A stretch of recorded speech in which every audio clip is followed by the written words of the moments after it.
See if this sounds familiar.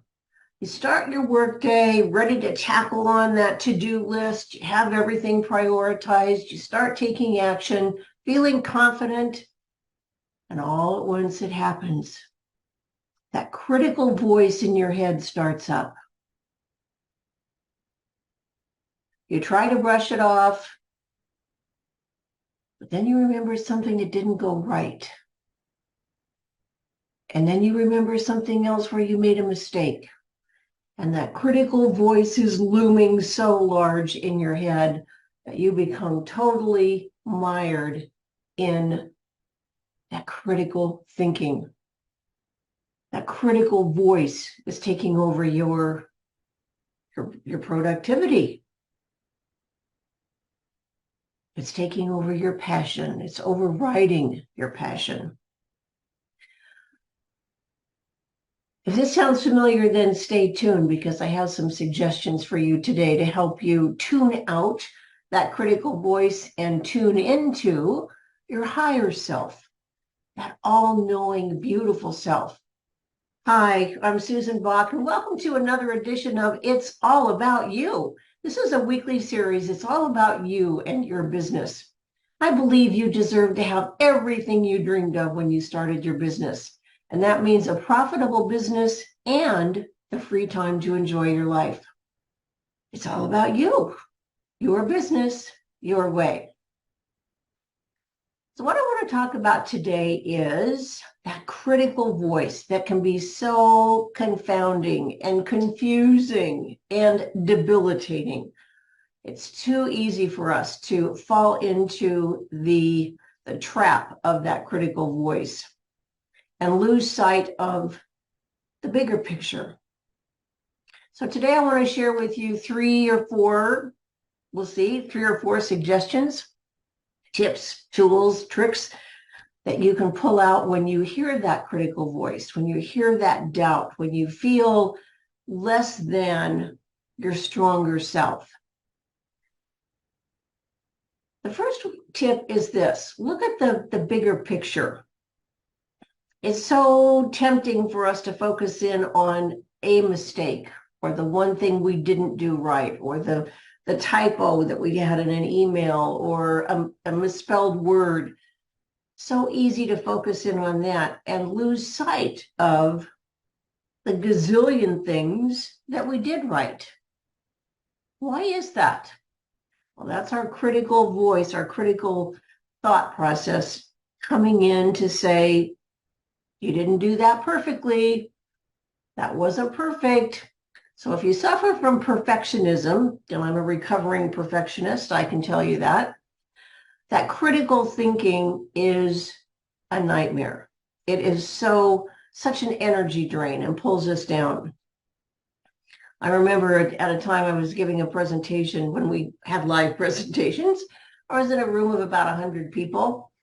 And at the conclusion, I received tremendous accolades, which really felt good. And there was one person who wrote a comment that he did not like my presentation and what he didn't like about it. Well, did I consume and take in all of the wonderful comments that were shared in the feedback? No, I obsessed over the one person who made a negative comment.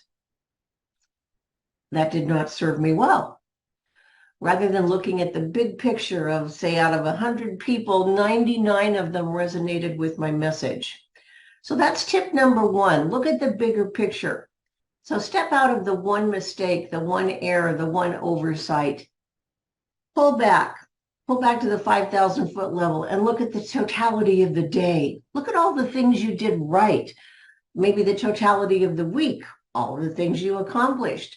Focusing on the positive of what you did achieve, what you did do right, the people that you did touch and impact in a positive way. That's tip number one. Number two, I touched on this last week, was redefining success, defining it so that it works for you. It's the same principle, except this time we're going to focus on the word win. What's a win? How do you define a win for you? Sometimes, again, we can get very super specific, and it has to be exactly this way for us to consider it a win. I invite you to expand your definition of win. Perhaps it's what I suggested in tip number 1 is that you step back, look at the big picture, look at all the things you did right. That's a win. Maybe it's overcoming resistance or fear or hesitation or doubt. That's a big win. Maybe it's approaching a situation with a different attitude or mindset. Again, that's a big win.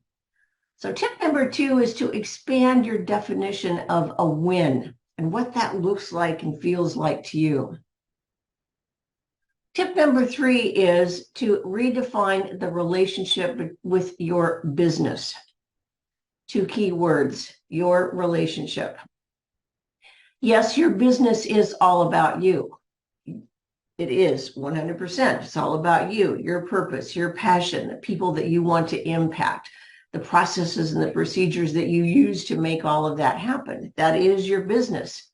However, we have a tendency to maybe over-identify with our business, and our business becomes all of who we are. My invitation to you in tip number 3 is to consider that you are so much more than your business.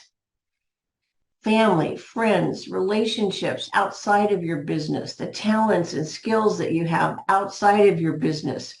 Maybe you love to cook. You're fantastic in the kitchen. You're very creative. You have so many talents that are not part of your business. So you are more than your business. So rethink about that relationship with your business, the relationship you have with your business, the relationship with yourself. Remember that, yes, your business is all about you, and you are so much more than your business. Let's look at one more suggestion. This is a big one that worked well for me. My critical voice likes to play out scenarios of what if. And those what if scenarios typically are the worst case scenarios. Well, what if this happens? And what if I make a mistake? And what if nobody opts in? And what if people don't like my landing? What if, what if, what if? All that negativity really drains my energy. It pulls me out of my passion and my purpose. It prevents me from moving forward and achieving the results that I want. So tip number 4 is to reframe the what if scenario to the positives. What if people really like what I offer? What if I have a ton of opt-ins? What if this idea is exactly what people are looking for? What if I get a lot of responses and likes to this particular post? So change your what if scenario, because our brains are wired to look for answers to the question. So if our what if question goes to a negative, then our brain is going to naturally answer that question. But equally powerful is answering a positive question. What am I going to do if I have 15 people opt in? How can I reach out to them next? Can I private message them? All of these great questions that are your way, business your way, of establishing relationships with people and building on that, nurturing that in a healthy way, not in a salesy way, but in a healthy way, a nurturing relationship. So that's a wrap for today.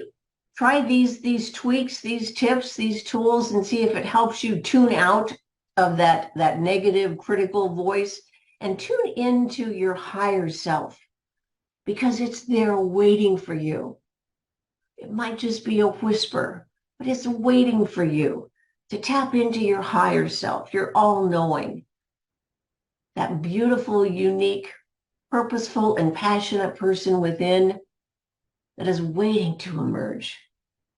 I hope you found this helpful today. I look forward to reading your responses to your questions and comments below. And if I can assist you in a quick phone call, let's just jump on a quick call.